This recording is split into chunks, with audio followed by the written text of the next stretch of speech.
At 2:47 in the morning on Tuesday, November 12th, 2024, my granddaughter Emma called me crying. She said, "Grandma, Liam's fever is 102 degrees. Kylie left 3 days ago and won't answer my calls. I'm 16 years old and I don't know what to do." I'm Martha Elizabeth Washington. I'm 68 years old. I live at 1847 Magnolia Street in New Orleans, Louisiana. I said I'm on my way. Then I canceled an $8,500 Mediterranean cruise I'd been planning for 3 years, lost $3,000 in cancellation fees, and booked the 6:15 a.m. flight to Austin, Texas for $347. For 35 years, I wore badge number 2847 for the New Orleans Police Department. I retired in 2019 as commander of the Homicide Division. I know how to read people. I know how to spot patterns. I know how to build evidence that holds up in court. So when my 16-year-old granddaughter called me at 2:47 a.m. with terror in her voice, I knew something was very wrong. I hadn't spoken to Emma in 2 years. My son Adam's wife, Kylie Brennan Washington, had convinced him I was toxic and needed to be cut off for the health of their new family. Adam called me in September 2022 and said, "Mom, I think it's best if we take some space." I hadn't seen Emma since she was 14, bright, funny, on the debate team with a 3.8 GPA.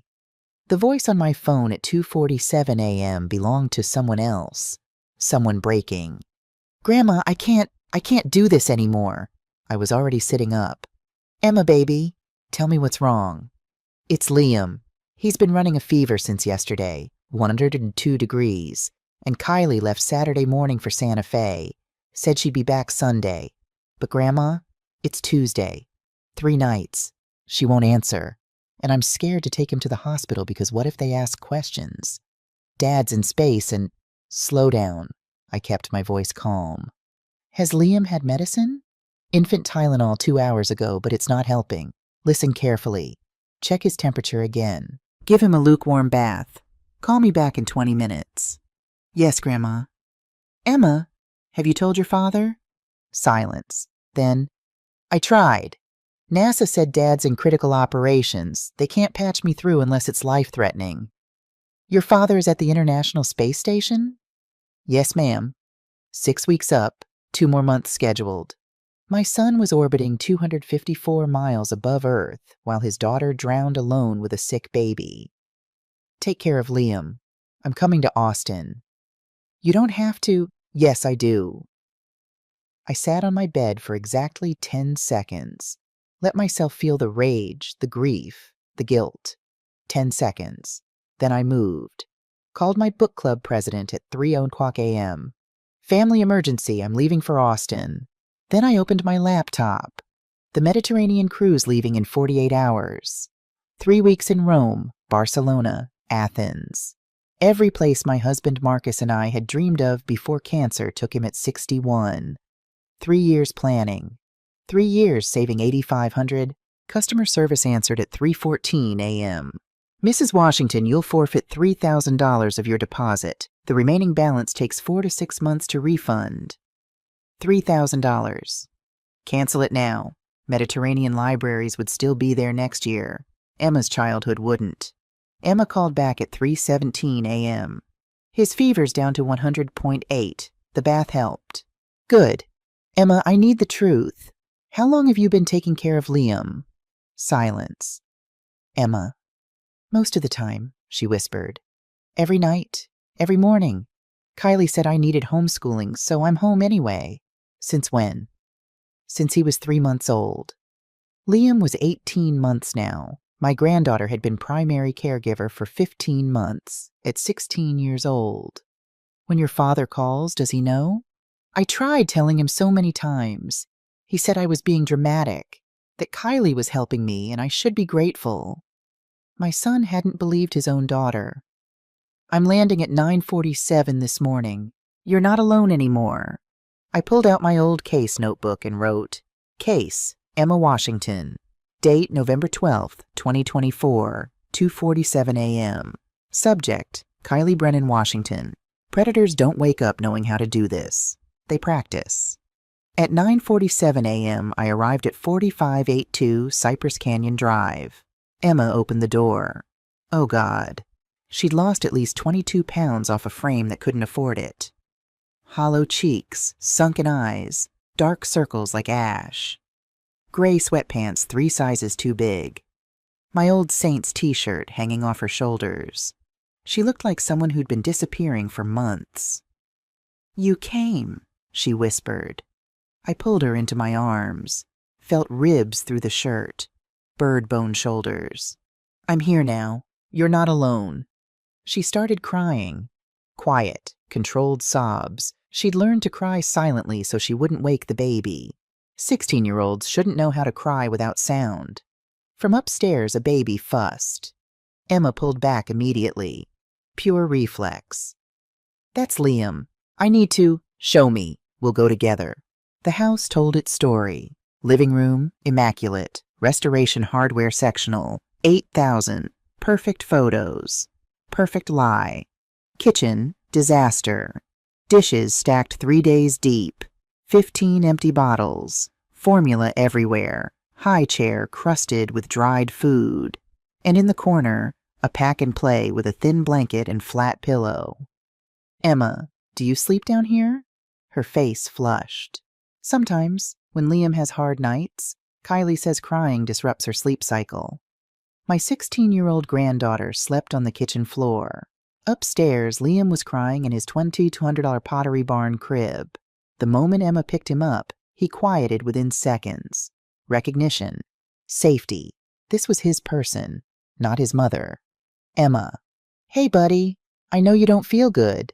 I checked his temperature. 102.7 degrees. "This baby needs a doctor. Now." "But Kylie said..." "I don't care what Kylie said. We're going to Dell Children's emergency room." Relief flooded Emma's face. Someone else was deciding. She wasn't alone. Dell Children's Medical Center. Arrival, 11:47 a.m. Dr. Ayanna Redfeather examined Liam. 30 years old, Cherokee Nation. Eyes that missed nothing. "How long has he been fussy?" "About a week," Emma said. "Pulling at his ear since November 5th. The doctor's expression shifted. Something's not right here. "Where are his parents?" "His father is an astronaut on the ISS. My stepmother is in Santa Fe. She left Saturday." "And you are?" "His half-sister, Emma Washington. I'm 16. Dr. Redfeather made notes, flagging for CPS. "Okay, Liam has a significant ear infection, untreated for at least 5 days. Has his mother seen him pulling at his ear?" Emma hesitated. "I told her last Thursday. She said I was overreacting." Overreacting. The gaslighter's favorite word. Dr. Redfeather prescribed amoxicillin, then pulled me aside. "Mrs. Washington, that young woman shows severe chronic stress. She's underweight, 25 pounds lost, I'd estimate. Sleep deprived. Carrying herself like a primary caregiver, not a babysitter." "I just discovered this today. Does the father know?" "He's been on the ISS for 6 weeks, 2 months remaining. And the mother's been gone 3 days with a sick baby." Dr. Redfeather handed me her personal card. "I'm documenting all of this. If you need it for legal proceedings, CPS custody, call me. What I'm seeing raises serious concerns." "Is Emma safe?" "She's safe now. I'm here." Dr. Redfeather studied me.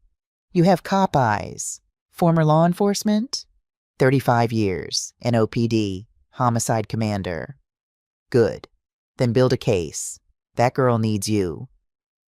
Back at the house, I got Liam settled with his first antibiotic dose. Then I started investigating. "Emma, show me your room." Down the hall. Past the master with $3,000 Freddie bedding. Past a guest room converted to a closet. Racks of designer clothes with tags still on. Emma's room was smallest. Twin bed, small desk. On the nightstand, a baby monitor. Sound on. "You sleep with this on?" "Every night. Kylie keeps hers off." The desk held untouched textbooks gathering dust. A 2021 debate trophy sat in the corner like a memorial. "Are you actually doing schoolwork?" Emma's eyes filled. "I try." But Liam wakes at 5. By the time he's fed, changed, down for first nap, it's 9. Then he's up by 10:30. Lunch, afternoon nap. By the time Kylie comes home at 4 or 5, I can barely think. She covered her face. I used to have a 3.8 GPA. I was on debate team, second place at state. I had friends. I was happy. She looked up. Now I'm nobody. Just the built-in babysitter. I'm disappearing and nobody notices. I pulled out my phone, started photographing. The monitor, the abandoned books, the trophy, the cheap mattress. What are you doing? Building a case. While Emma gave Liam his evening dose, I explored. Master bedroom, walk-in closet with $50,000 in designer clothes.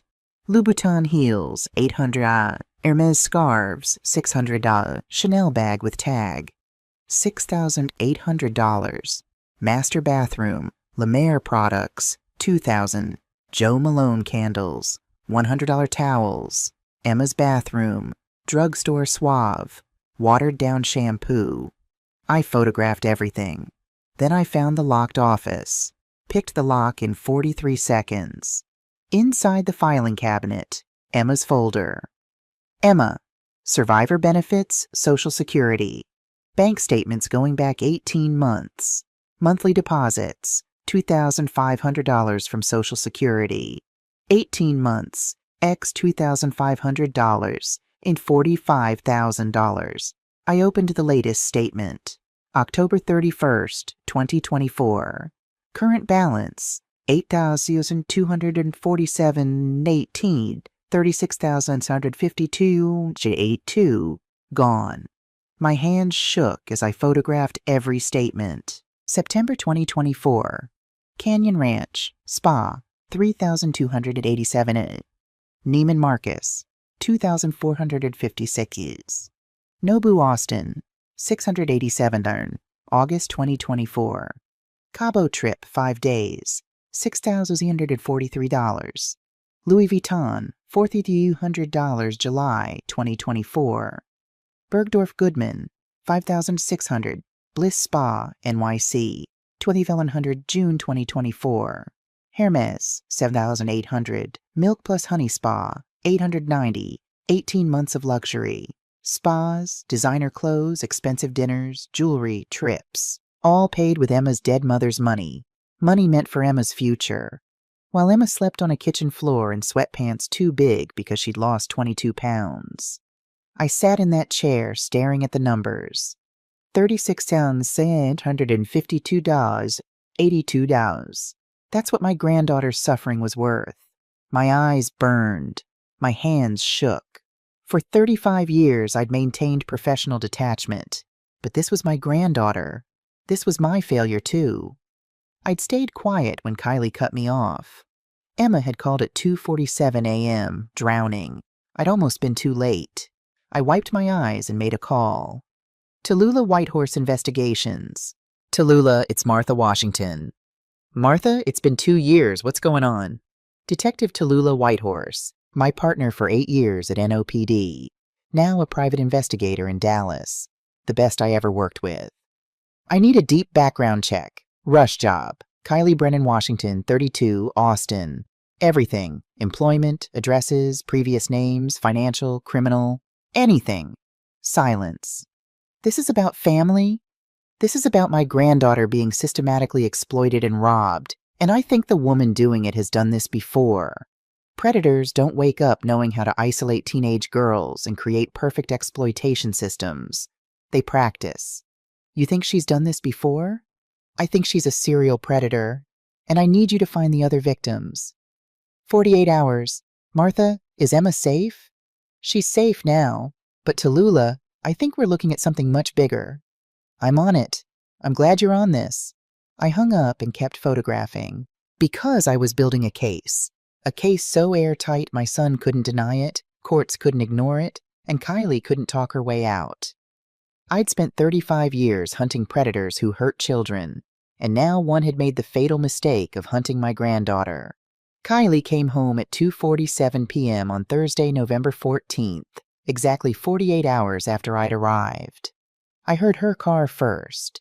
white 2023 BMW X5, $68,000.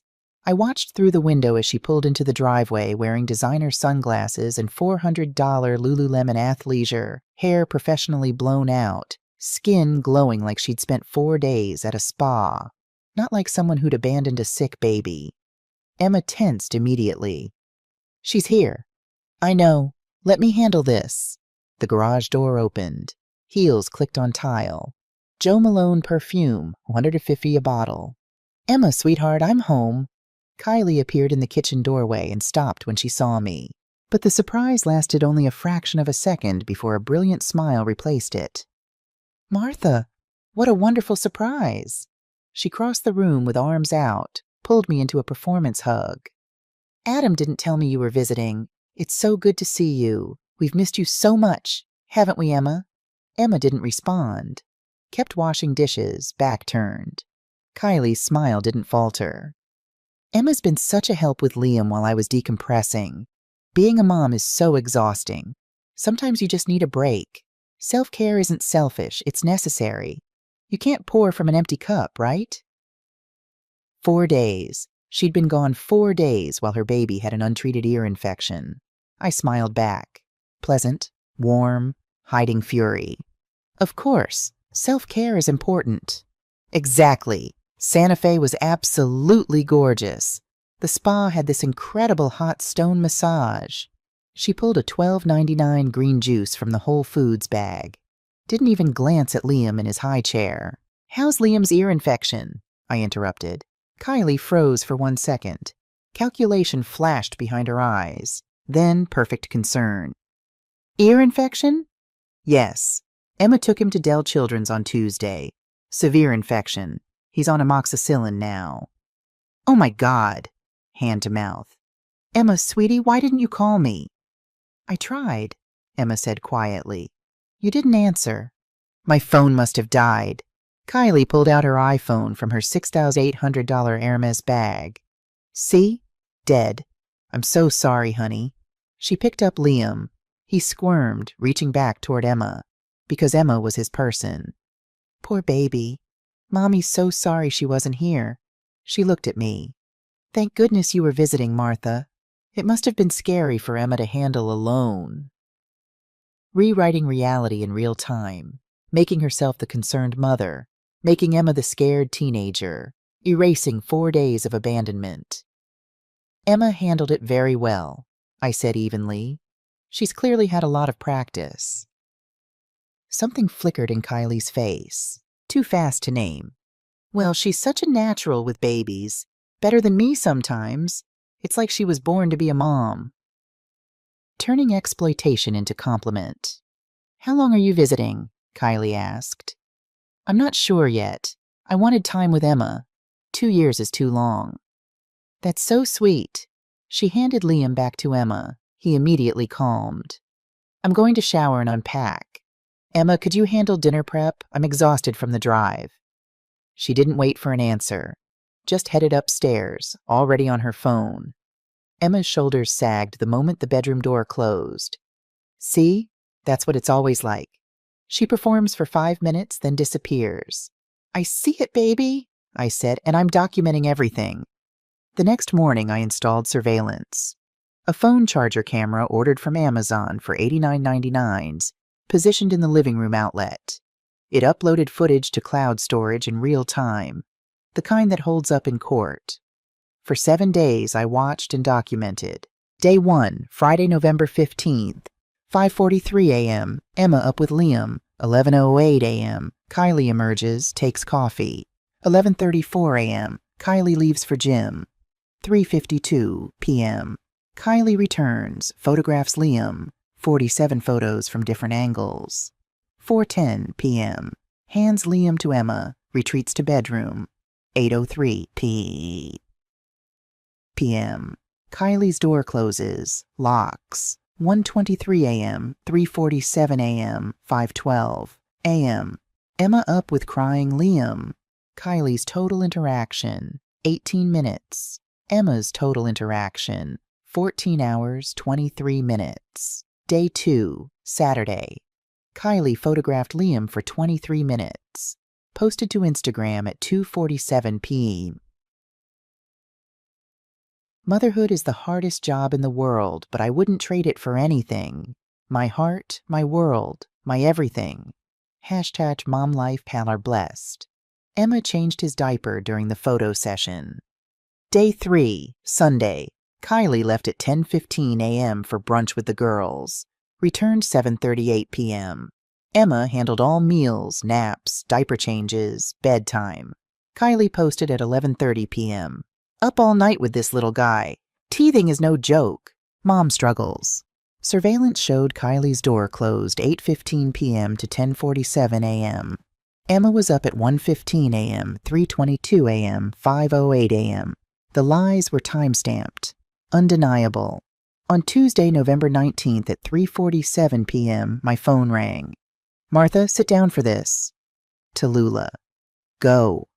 Kylie Brennan Washington, that's her current name, but she's used variations. Kylie Cole, Kylie Coleman, Kylie Jenkins. And Martha, she's moved through 6 states in 7 years. California, Oregon, Montana, Colorado, Nevada, Arizona, now Texas. My stomach dropped. Same pattern? Every single time. She targets professional men, doctors, pilots, executives, widowed or divorced. Always with teenage daughters. Moves in fast, becomes wife or girlfriend within months. Then the daughter becomes primary caregiver while Kylie lives her life. I was writing this in my notebook. 6 states, 7 years. I've confirmed 6 victims so far. Victim 1, Ashley Morgan, age 14, California, May 2017 to December 2017. Father was tech entrepreneur in Silicon Valley. Kylie moved in as girlfriend after 6 months dating. Ashley became primary caregiver for Kylie's boyfriend's 4-year-old daughter from previous relationship. 7 months of exploitation. Ended when Ashley's school counselor called about dramatic grade drop, 3.7 GPA to 1.9, and 15-pound weight loss. Father investigated, found the truth. Kylie disappeared overnight. Victim 2, Keona Rivers, age 15, Oregon, June 2018 to February 2019. Father was commercial pilot for Alaska Airlines. Kylie moved in after 8 months dating. Keona ended up in Oregon Health and Science University ER on February 14, 2019 with severe malnutrition. Weight, 89 pounds. She's 5'6".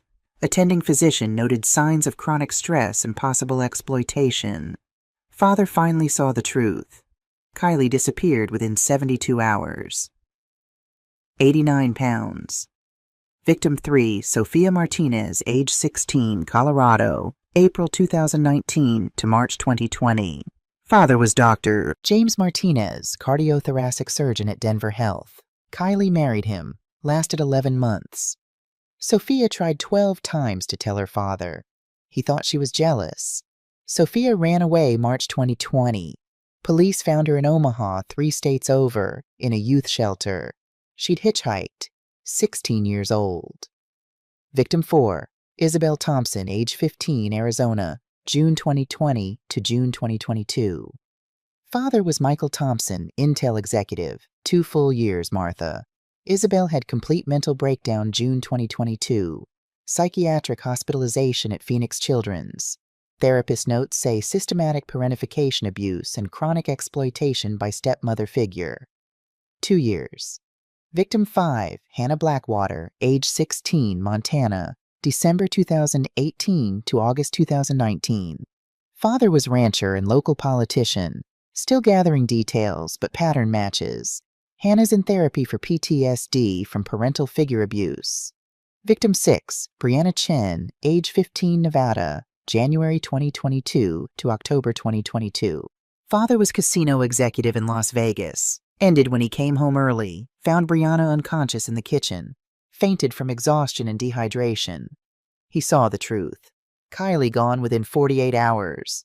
5 teenage girls, 6 states, 7 years. Emma was victim number 6. Employment history? I asked. Spotty, some hospitality, some childcare. Ironic. Never stays anywhere long. Changes jobs every few months, uses name variations. She stays under the radar. Social media? New accounts each move, new identity, new backstory. But I found archived posts from 2018, same every time. Performs devoted stepmother online while teenager does actual work. Posts about exhausting motherhood, being blessed. Loving being a mom. Meanwhile exploiting teenage girls.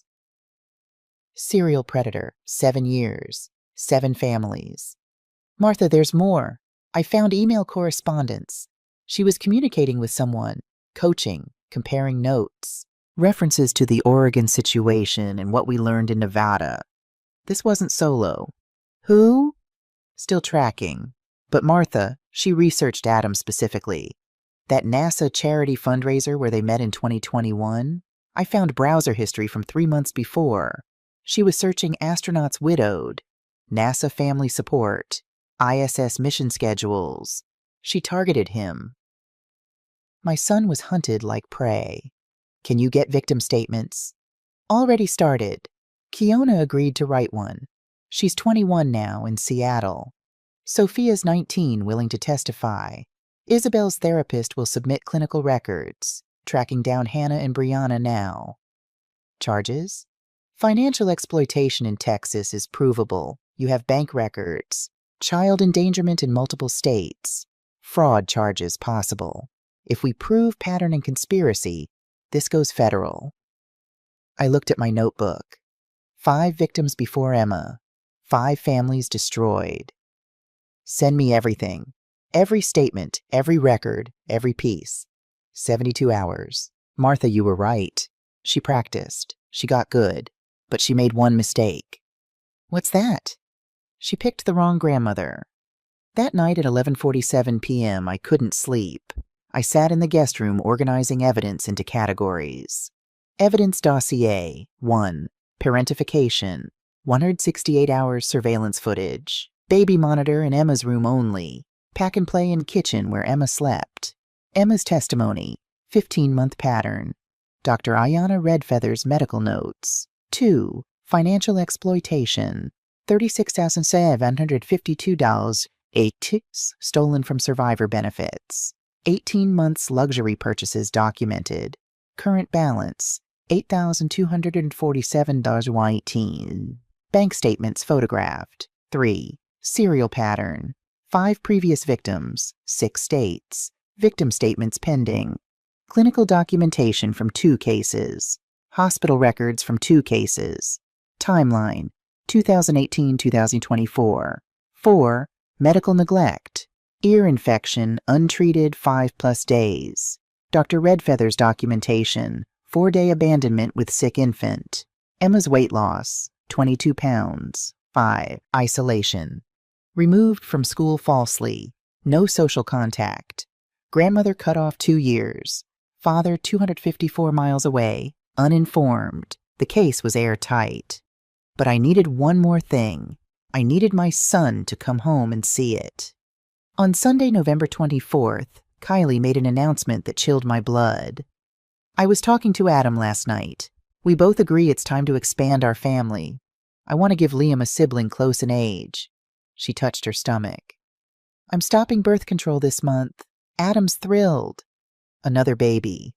Another 18 months of Emma being exploited. Or worse, Kylie would find a new victim once Emma aged out. Because predators don't stop. They escalate. That night I found Emma on her bed, staring at nothing. She's going to have another baby, Emma said flatly. And I'll have to take care of that one too. Until I'm 18 and she doesn't need me anymore. She looked at me with hollow eyes. That's what this is, isn't it? She's using me until I'm old enough to leave. Then she'll find someone else. I sat beside her. Emma, how many other girls do you think she's done this to? Emma stared. What? 6, I said quietly. We found 6 other families, 6 other teenage girls. You're the 7th. 6? Her voice was barely audible. 6? Oregon, Colorado, Montana, Arizona, Nevada, California. 7 years. Same pattern. You weren't the first. but you're going to be the last." "Oh my God," Emma started shaking. "I thought it was me, that I wasn't grateful enough." "No, this is a predator who targeted you because you were vulnerable. Your mother died, your father was distracted, you had survivor benefits she could steal. She picked you, Emma. You didn't cause this." Emma wrapped her arms around herself. 6 other girls tried to tell someone and nobody believed them, just like Dad didn't believe me. "But he's going to believe you now," I said, "because I'm going to show him evidence he can't deny. Dad's not coming home for 2 more months. That's what I need to talk to you about." I pulled out my phone, opened a video file.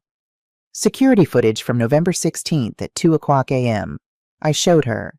Emma on her laptop, typing through tears, stopping, starting, deleting, rewriting, then hitting send, then covering her face and sobbing. "You contacted NASA," I said gently. Emma's face went white. "How did you—" "I'm sorry, I know you're building a case and I probably messed everything up, but I just couldn't—" "Emma, stop. What did you do?" "I found the emergency family contact form," she whispered, "for family members who need to reach astronauts. You have to prove it's real emergency. I wrote everything. How long I've been taking care of Liam, how Kylie left, how sick he was, how I tried telling Dad and he didn't believe me." Her voice broke. "I said if he didn't come home soon, I didn't know how much longer I could hold on. And I hit send at 2:23 a.m. on November 18th before I could change my mind." "Did anyone respond?" "NASA called next day. Commander Patricia Morrison. She arranged private video call with Dad. Wednesday night, November 20th, 47 minutes. "What happened?" "I told him everything." Tears streamed down her face. "I showed him on camera, the pack and play where I sleep, the baby monitor in my room, how thin I've gotten. And he cried, Grandma. He said, 'Emma, what have I done? What have I let happen to you?' And I said, 'Dad, I tried to tell you so many times.' And he said," she sobbed, "he said, I know you did. And I failed you. I'm coming home, Emma.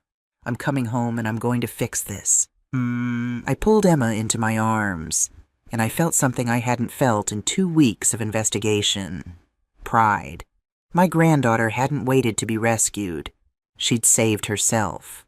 The next morning, Commander Patricia Morrison called. "Mrs. Washington, I'm calling about Commander Adam Washington. 3 days ago, we received emergency communication from Emma Washington. Following that, Commander Washington requested early mission termination. Family emergency protocol. He'll return to Earth December 1st. That's 1 week from today. He's forgoing 7 weeks of scheduled rotation." 1 week. Commander Washington has been emotional since that call. Our flight psychologist is monitoring. He's requested copies of all family communications from the past 18 months. He's been reviewing them extensively. Seeing Emma's messages, he'd dismissed. Seeing the truth, he'd chosen to ignore. "Mrs. Washington, NASA Family Services is prepared to provide support and resources when he returns." "Thank you, Commander. One more thing. Please tell Emma she was very brave. She did the right thing." For the next 6 days, I gathered final pieces.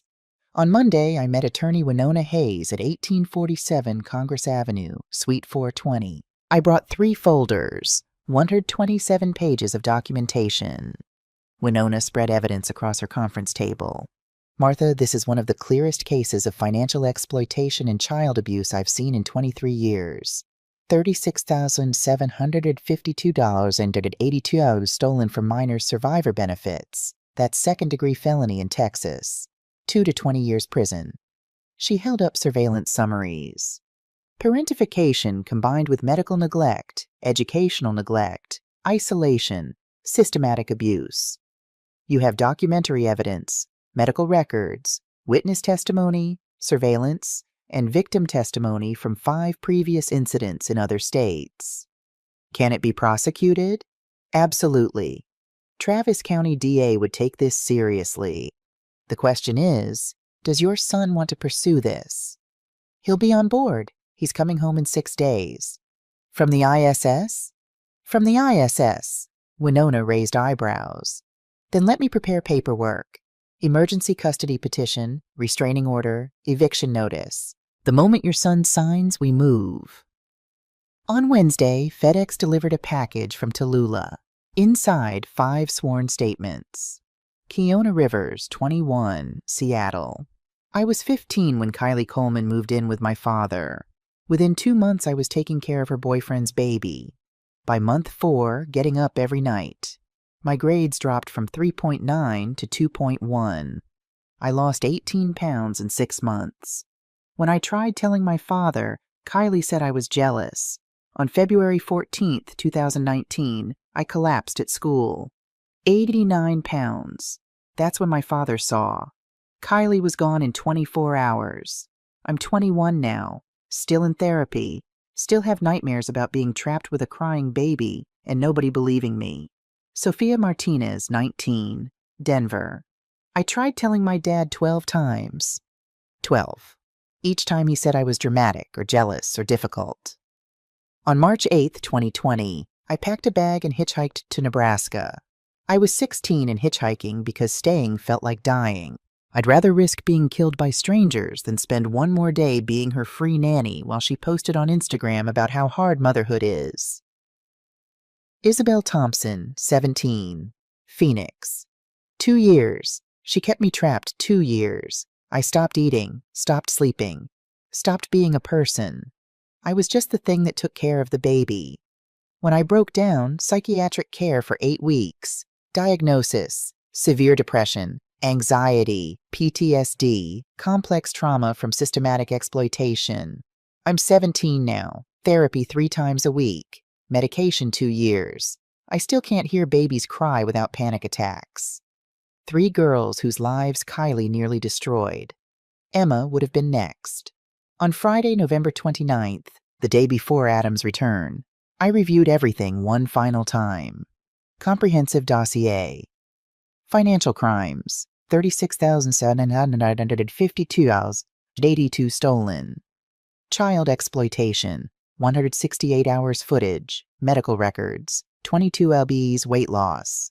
Serial pattern, 5 victims, 6 states, 7 years. 3 sworn statements. Witnesses to Red Feather, Emma, Keona, Sophia, Isabel, Tallulah. Professional opinions. Attorney confirms felony charges.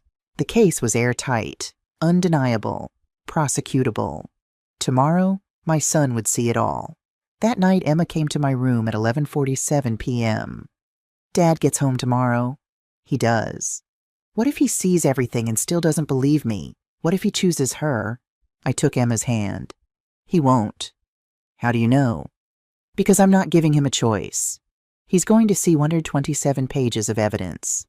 Surveillance footage of you drowning. Bank statements showing she stole $36,752 and $282 from you. Statements from 5 other girls she did this to. And he's going to understand the woman he married is a predator who spent 7 years perfecting her technique before she found him. I'm scared. I know, but baby, you did the hardest part. You spoke up. You saved yourself. Tomorrow we finish what you started. Will he forgive me for going to NASA? Emma, I pulled her close. You have nothing to be forgiven for. You were drowning, and you found a way to call for help. That's not betrayal. That's survival. After Emma left, I sat in the dark thinking about the next 24 hours. Tomorrow, Adam would land at Ellington Field at 6:47 a.m. Tomorrow, I would meet him with 127 pages of evidence. Tomorrow, my son would choose between the wife he loved and the daughter he'd failed. And I was going to make absolutely certain he made the right choice. Sunday, December 1st, 2024. 6:47 a.m. I stood in the observation area at Ellington Field Joint Reserve Base, watching the NASA transport plane touch down. Adam would emerge in 20 minutes after medical checks and debriefing. I held a manila envelope containing 127 pages that would destroy his marriage and save his daughter. At 7:18 a.m., Adam walked through the double doors. He'd lost weight. Hollowed cheeks, dark circles, the haunted look of someone who'd spent a week in space knowing what he'd let happen on Earth. Mom, we didn't hug, not yet. Come with me, I said. We need to talk before you go home. We sat in a private NASA family consultation room at 7:34 a.m. Just us, a table, and 127 pages of evidence organized into 5 manila folders. I opened the first folder. Before you say anything, before you explain or justify or defend, you're going to look at everything. Then you can speak. I started with the previous victims, because he needed to understand the pattern before he could see Emma's truth. Folder 1, Pattern Evidence. Ashley, California, 2017. Keona, Oregon, 2018. Sophia, Colorado, 2019. Hannah, Montana, 2019. Brianna, Nevada, 2022. Isabel, Arizona, 2021. I laid out the victim statements. Let him read Keona's words about weighing 89 pounds. Sophia's description of hitchhiking 3 states away at 16. Isabel's psychiatric records documenting systematic parentification abuse. 6 teenage girls before Emma, 6 states, 7 years. Same pattern every time. Adam's hands were shaking as he read.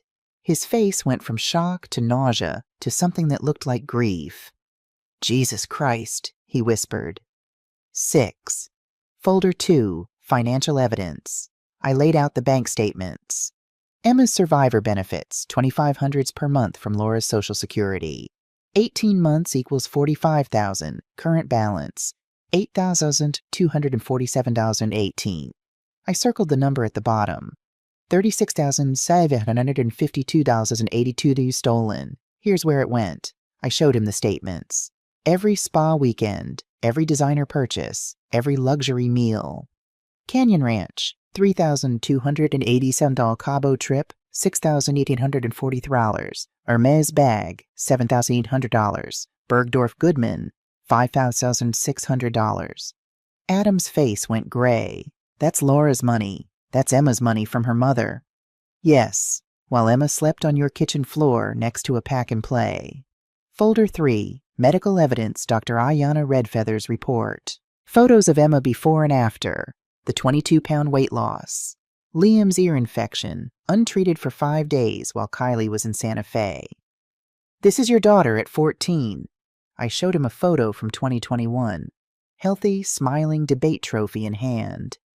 This is your daughter at 16. A photo from 2 weeks ago. Hollow eyes, jutting bones, sweatpants 3 sizes too big. Adam made a sound like he'd been punched. Folder 4, Surveillance Evidence. 168 hours of footage, 7 days. Emma up at 5:43 a.m. every morning. Kylie emerging at 11:00 a.m. Emma handling every feeding, every diaper change, every middle-of-the-night wake-up, while Kylie's door stayed locked. I showed him the social media post next to the timestamp evidence. Kylie posted up all night with this little guy at 11:30 p.m. on November 17th. The surveillance shows her bedroom door closed from 8:15 p.m. to 10:47 a.m. the next morning. Emma was up at 1:15, 3:22, and 5:08 a.m. Every post is a lie. Every Instagram story is fiction. Emma is Liam's mother in every way except biology. Folder 5, Emma's testimony. I saved this for last. Emma's handwritten account. 15 pages. Every detail of the past 18 months. Adam read with tears streaming down his face. When he finished, he put his head in his hands. I destroyed her, he said. My own daughter. I let this happen. Yes, I said. Not gently, because he needed to hear it. You did. You failed Emma in the worst possible way. I thought, his voice broke. I thought Kylie was helping. She said Emma was struggling with the transition, that homeschooling would be better for her mental health, that bonding with Liam would help her adjust to having a new family, and you believed her instead of Emma. Emma seemed fine on video calls, because she learned to perform for you the way Kylie performs for the world, because you were 254 miles away and wanted to believe everything was fine, because believing Kylie was easier than believing you'd married a predator. Adam looked up. How do I fix this? You start by believing Emma completely. No doubts. No, but Kylie seemed so nice, or I didn't know. You own what you did? You apologize without excuses. You do the work of earning her trust back. What if she can't forgive me? Then you earn it back anyway. You show up, you listen, you believe her, every day, for years, however long it takes. I leaned forward. And you accept that she might never fully trust you again. That's the consequence of your choices, Adam. You live with it. I don't know if I can. You don't get to fall apart, I said coldly. Emma needs a father, not another child she has to take care of. So you pull yourself together. You go home, you confront Kylie, you file for divorce, you get her out of your house. You press charges. You make sure she never does this to another girl again. Adam wiped his face, nodded. Okay, what do I say to Emma? The truth, that you failed her, that you're sorry, that you believe her now, that you're going to spend the rest of your life making sure she knows she was right and you were wrong. At 9:47 a.m., we pulled into the driveway of 4582 Cypress Canyon Drive. Emma opened the door before we could knock. She must have been watching from the window. She saw her father and froze, terror in her eyes, bracing for rejection. Then Adam spoke. Emma. His voice broke completely. Emma, baby, I'm so sorry. I failed you. I didn't believe you when you needed me most. I chose someone else over your truth. I let you drown while I congratulated myself on having a happy family. I failed you as a father in every way possible. He took a step closer. But I believe you now. I see what happened. I see what she did. I see what I allowed. And I'm going to spend the rest of my life making sure you know you were right. You were telling the truth, and I should have listened the first time. His voice cracked. I'm so sorry, baby. I'm so sorry I didn't believe you. Emma broke, ran into her father's arms. They stood in the doorway, holding each other, both crying, both broken, both beginning the long work of healing. Behind them, footsteps on the stairs.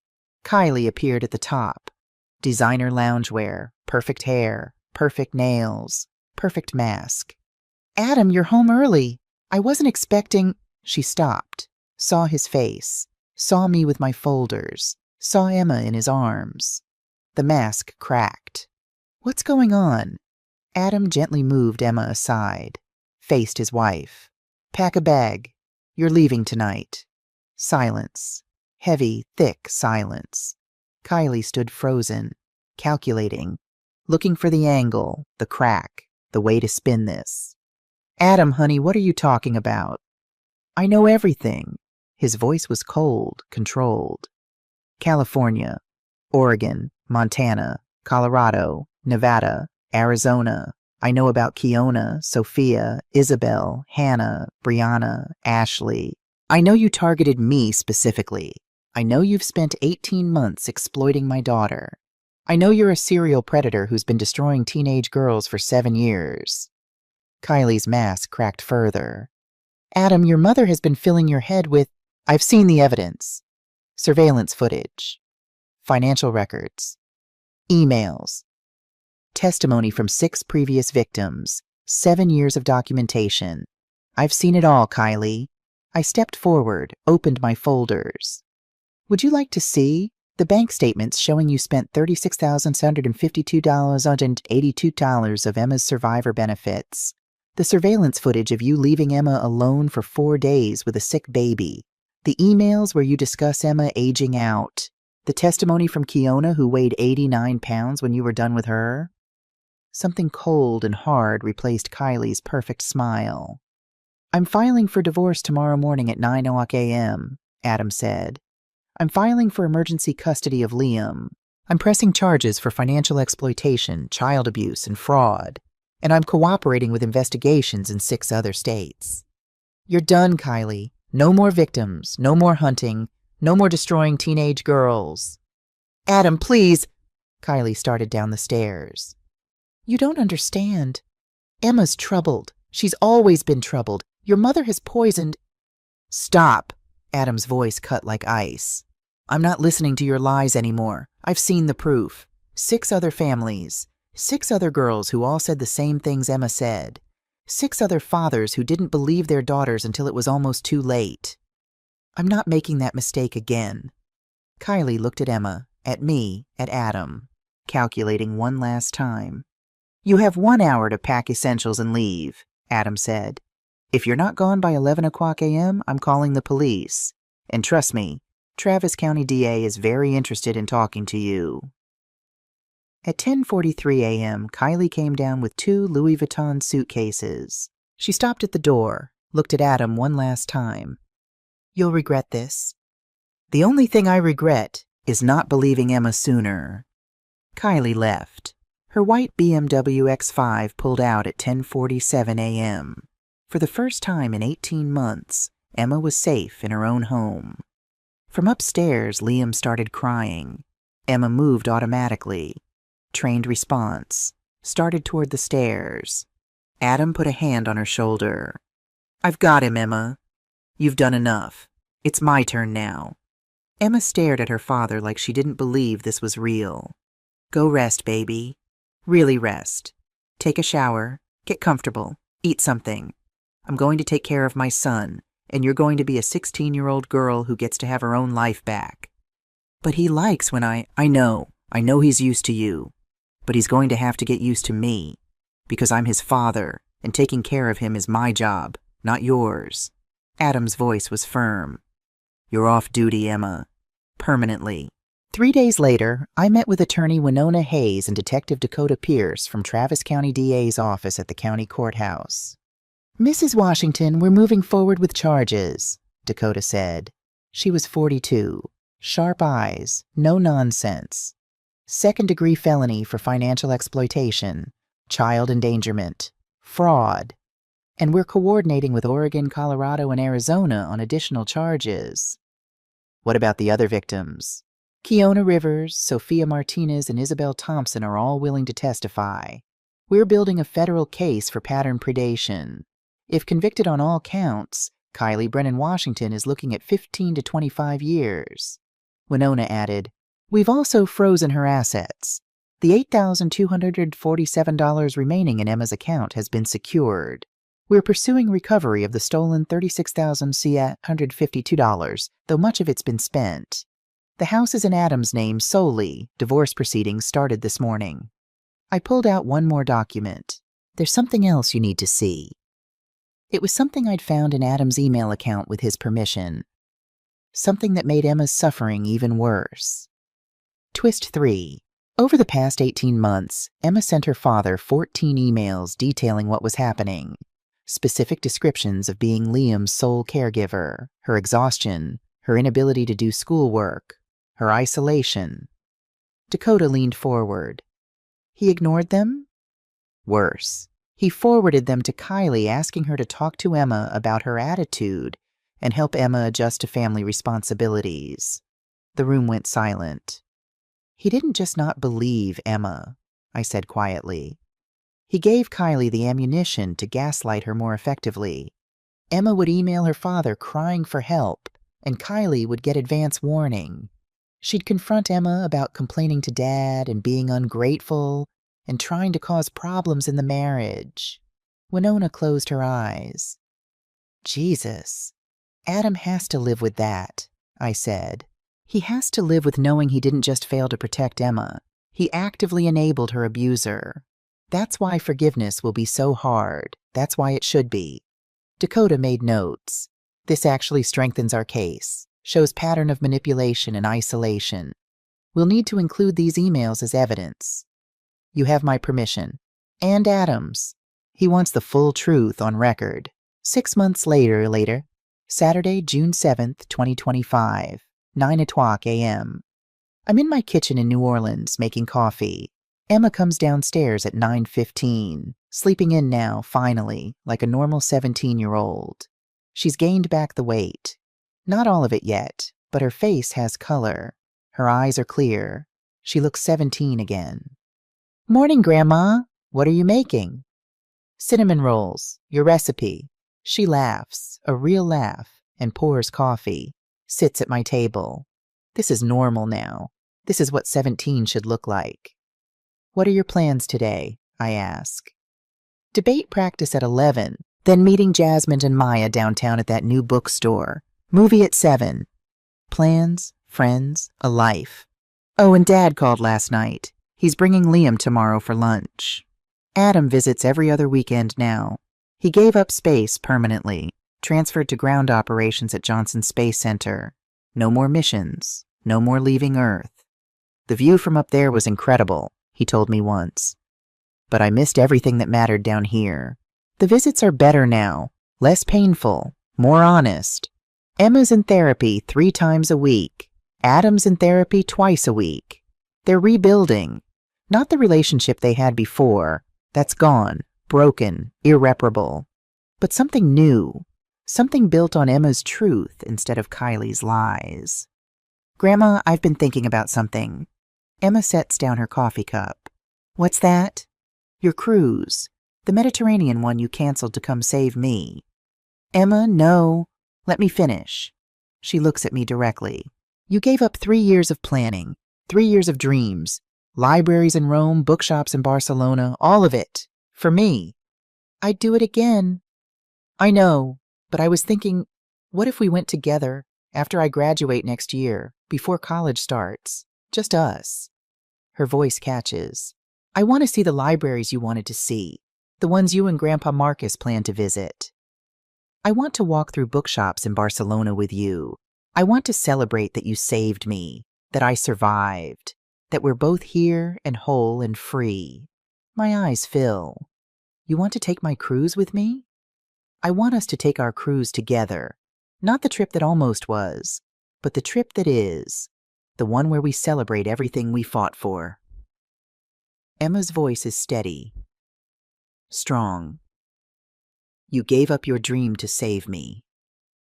Let me help you reclaim it. Together.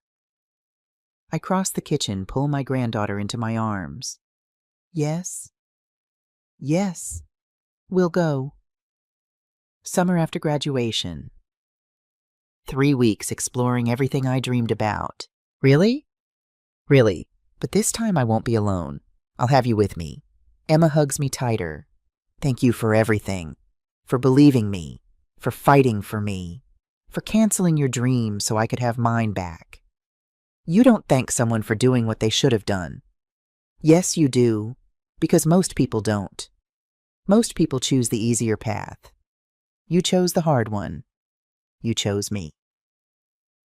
As for Kylie Brennan Washington, on March 15th, 2025, she pleaded guilty to multiple counts of financial exploitation and child endangerment in Texas, Oregon, and Colorado. She was sentenced to 18 years in Gatesville Women's Prison. Federal charges for pattern predation are still pending in 3 additional states. The 6 previous victims, Kiona, Sophia, Isabel, Hannah, Brianna, and Ashley, formed a support group. They call themselves the 7 to include Emma. 7 survivors refusing to be silenced. Emma testified at Kylie's sentencing. She stood in front of the judge and spoke for 12 minutes about what was stolen from her. Not just money, her 16th year, her education, her health, her trust in her own father, but also what remained, her strength, her voice, her future.